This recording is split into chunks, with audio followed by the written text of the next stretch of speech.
Okay. Well, I got stuff to say, so I'm going to try to get into it quickly. And I'm probably going to say things really wrong. Sorry in advance. I have Poppy and Percy at least. I know Pansy just went in the house. She just started on new medicine and she's like high as a kite and weird. I hope she never tries to take a walk with me again. Perry is outside. Who knows? He might turn up. Anyway, there's the cats.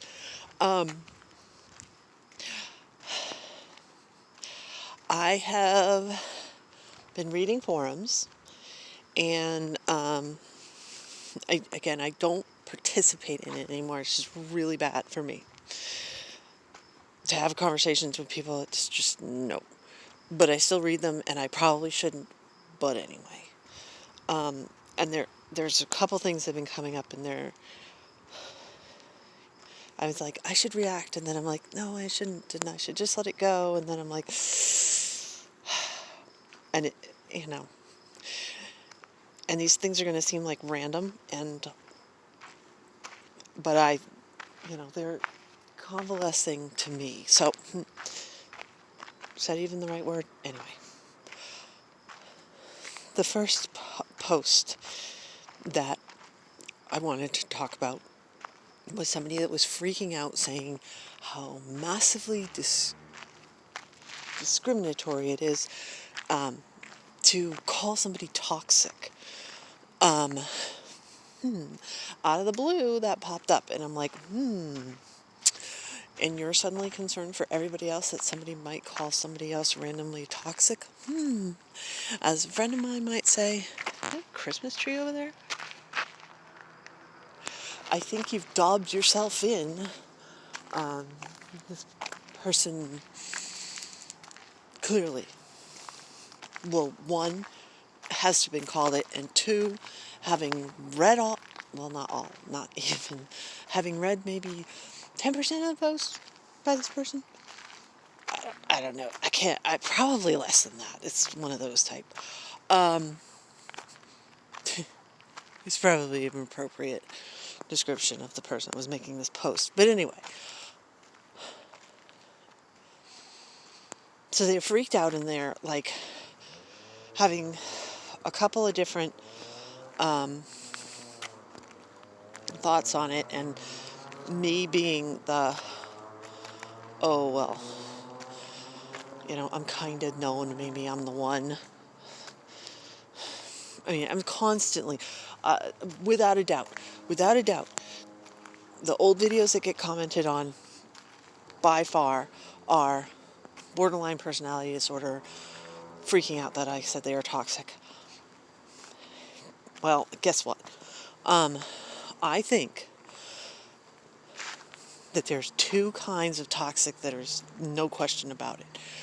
One is if you've got somebody who you've had a really negative, abusive relationship with, that person on an individual basis can definitely be toxic to you.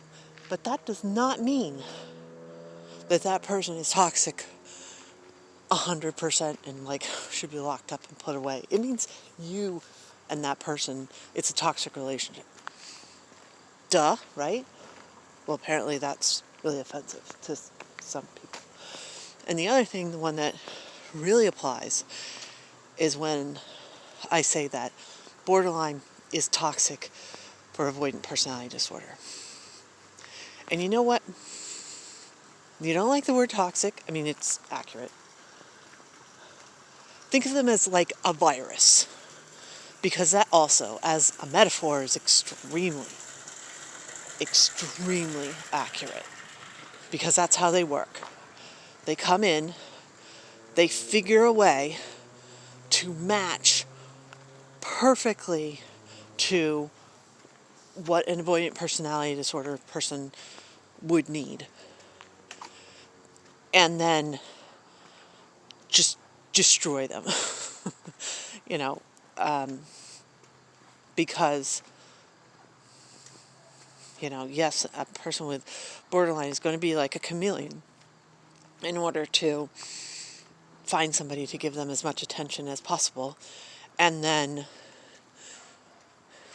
once they've sort of sucked in some of the avoidant personality disorder, all the borderline classic behaviors are toxic, are sickening, viral. They can destroy somebody with avoidant personality disorder. It seems okay in the beginning. It goes really, really bad really fast. So yes, borderline personality disorder that has not been through treatment and learned how to not have these, normal borderline reactions and how to control them, it's toxic to somebody with avoidant personality disorder. Okay. So come at me. The next thing, actually, I think might even get more people coming at me, is that I've been reading perpetually. There's a dog up here. Oh, Poppy's going back. He's like, nope, not dealing with the dog. Don't blame him.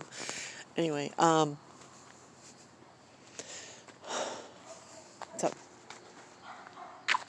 I have been reading a lot of people saying, I have avoidant personality disorder. I have been rejected so many times in my life. And I'm sitting there going, okay, no, wrong. Okay, this might bother some people. Hold on. Wait to hear what I have to say. And you can still hate me. That's, what will happen. Anyway, that's just straight up inaccurate.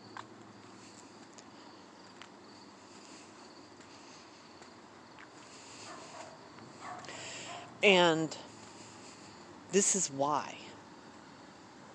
Okay? Because the most, and I'm not pulling this out, this is studies. The most attractive thing a person can be is somebody who is completely attentive and focused on another person.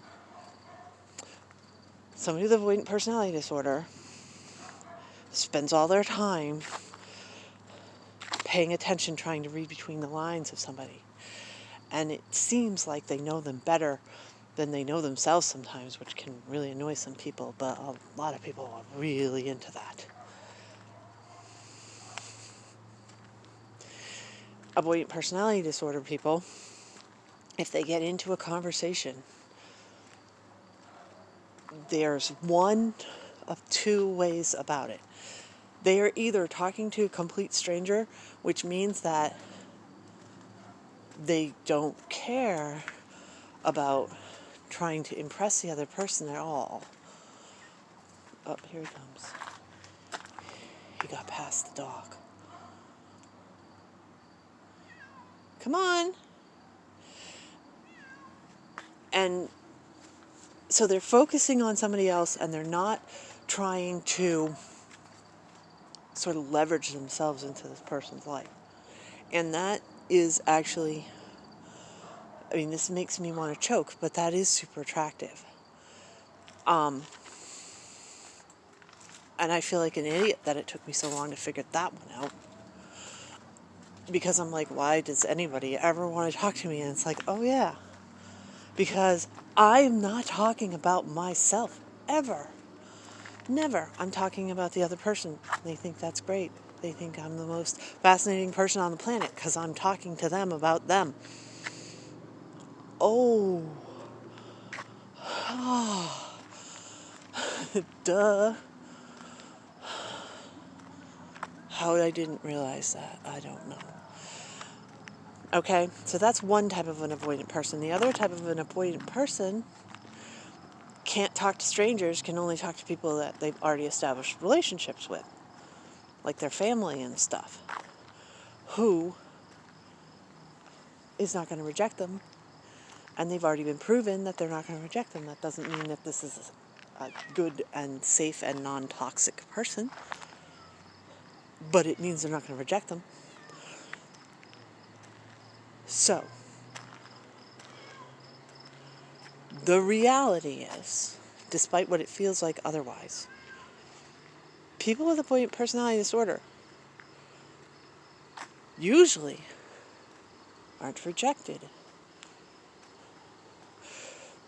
And that's weird. And it feels weird and awkward every time it happens. And you're like, this is an anomaly. This is a one-time shot. And it's actually not.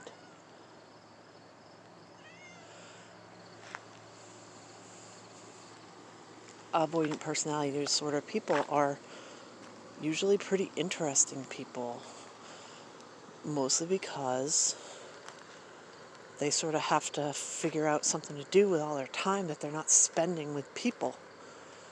And they figure out something interesting to do.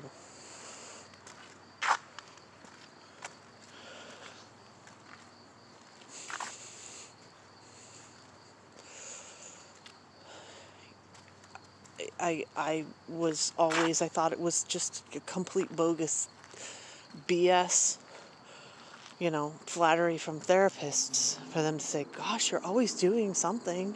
You've always got plans. You're always doing something. And then I'm like, well, wait, how about the other avoidant people that I talk to? Sure enough, they've always got plans. They're always doing something. They're not waiting for somebody else to come up with plans. They're doing it on their own because they don't have anybody else to do stuff with. That's pretty interesting. Now, the other side of rejection. And again, this is going to come off as harsh just because I'm blunt.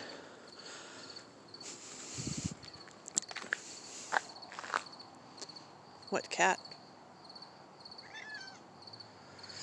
Anyway, is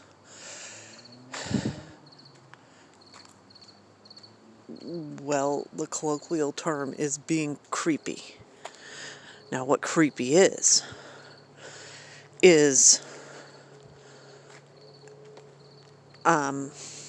basically not having social cues in place to notice that another person is not as interested in you as you are in them. Here's the problem. This is why borderlines get totally wrapped up in avoidant people. It's because it seems to be like a switch on the wall. You turn it on, you turn it off. This cat. Well, there's a lot of cars and stuff out here. I think he thinks it's dogs. He's being weird. Anyway, and then once you've sort of said, okay, this is a person I'm comfortable with, then you're just like, okay, that's the person. And when you initially meet somebody, they put a lot of energy into getting to know you because you're actually reflecting themselves back at them. They think it's great.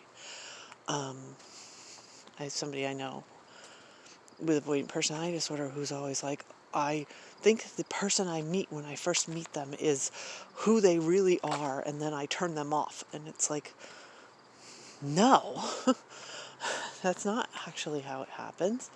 What happens is they're sort of on their best behavior and most interested and most willing to put the time in the beginning, and then because most people, they put some effort in and then they sort of coast. But people with avoidant personality disorder don't coast. They keep putting effort in until they get to the point where they're overwhelmed and then they have to pull a plug and they're out. And like I said, it's very on and off, and it's not often that you can get somebody who can sort of regulate that with avoidant personality disorder. And the thing is this. Someone might be really interested in another person, and they're doing that blitz thing that avoidants do, perpetually. And okay, by the blitz, I don't mean like a borderline sending 30 emails a day or 100 texts a day, which is like common. I mean,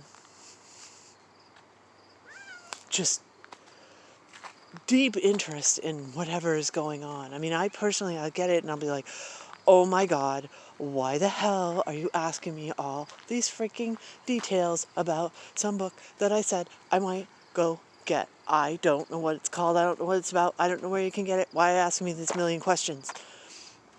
That's the intensity that most avoidants have. They're just like, I'm going to have a conversation by asking you everything that you could possibly know about something, because that's what avoidants do. They don't want to talk about themselves. They want to talk about somebody else. And so if they get something that there's like a detail that they can sort of dig out, sometimes they go crazy with, gnawing at that detail over and over and over again. That comes off as creepy. Period. It doesn't matter if it's a romantic or a friendship or even like a parent-child thing. Not picking up that, okay, you're going too far with whatever. This is not a conversation. This is an interrogation. Do you see him? This is a problem.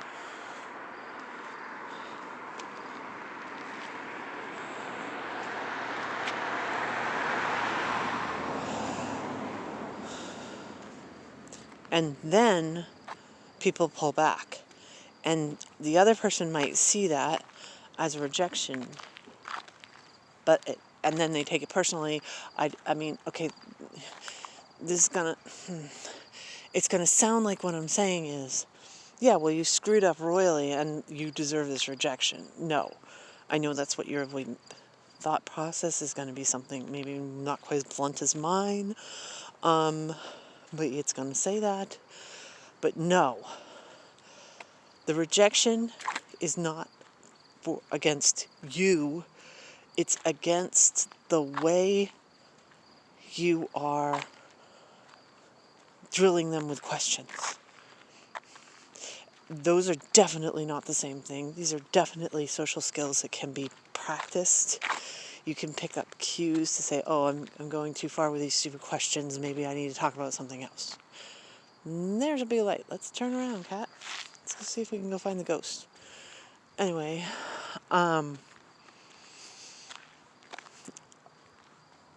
in my mind, if you have gone down that rabbit hole of paying too much attention to the other person and, basically trying to live vicariously through whatever they're talking about, because, of course, we have limited lives. Even me, going on all these trips, there are things that I will... Oh God, this is going to sound pathetic. Okay, here's an example. For an example, one of my coworkers is getting married next week. Well, guess what? This is not an experience that I've ever had, nor will I ever have.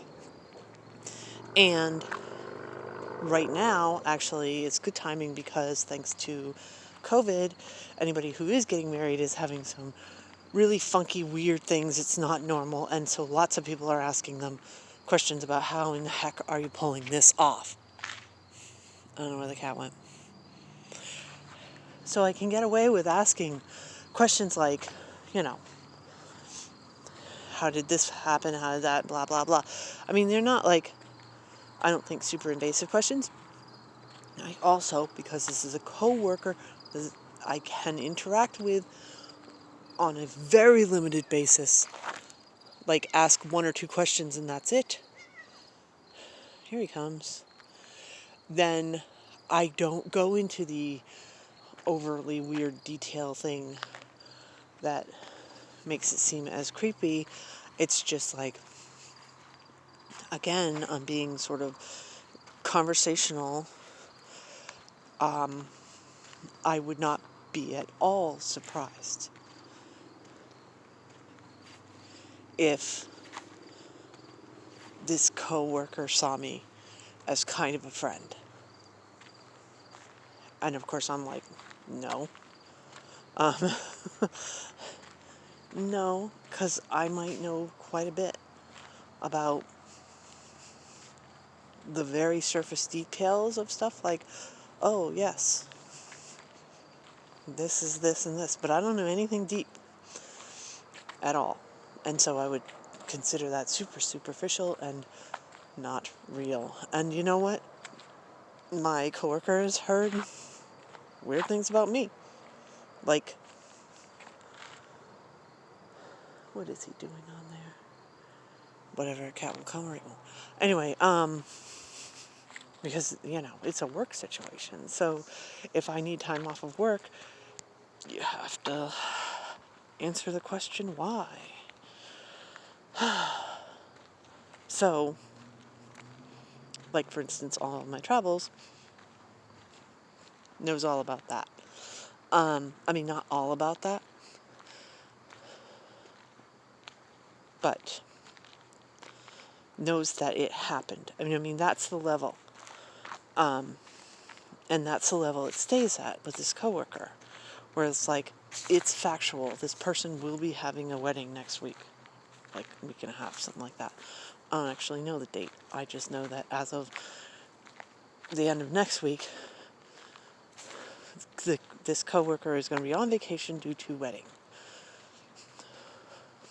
Okay.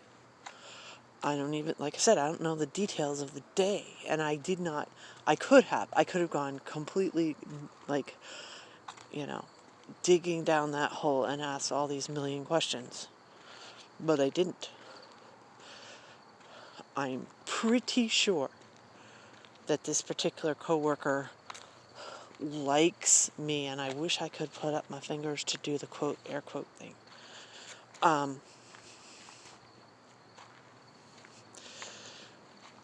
Prefers me to other coworkers, let's put it that way.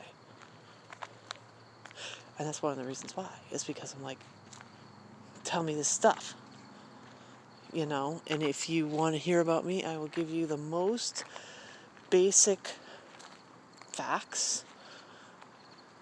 This is it. This is what I got going on. And nothing deep at all. That's not really a friendship by any stretch of the imagination, right? That's just somebody to talk to. But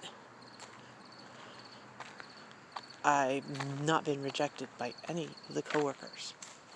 If I asked, because I wouldn't just start talking about what I was doing or venting or anything. Always the first thing I ask is, how are you? If I'm talking to somebody. If I would come across somebody.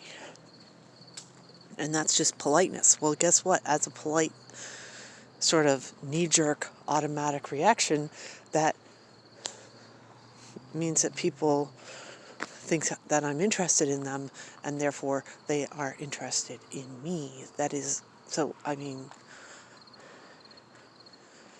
in that case, on a superficial level, it's pretty hard to be rejected. Now, I am avoidant, and therefore it will never go beyond a superficial level, ever, because I am avoidant. And so for that reason, I don't see how in reality I can be rejected. Now,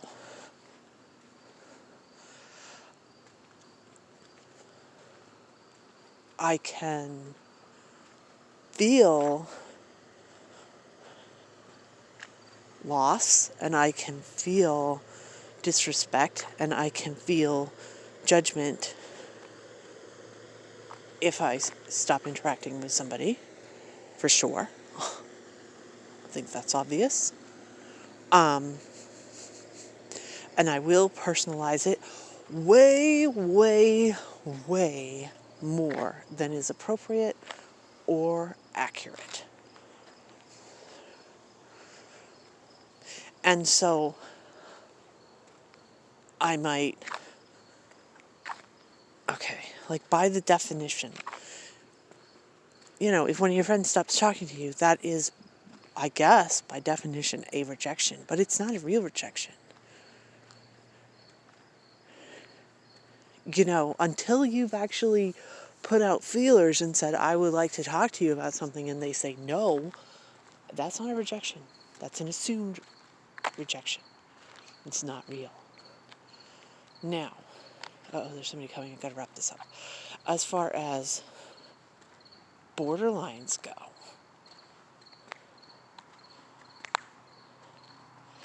they're never going to reject you because you're going to pay them attention, and that's all they want, which means that's the toxicity. Believe it or not, if you are never going to be rejected by somebody, that makes them toxic because you're going to have to keep this high level of interaction forever and never have an escape. And that's terrible, and that's toxic. So again, if the alternative to rejection is toxic, then how can a rejection be a negative rejection? Okay, I probably killed everybody that was trying to listen to this and understand what I'm talking about, but there's people coming, I gotta turn it off.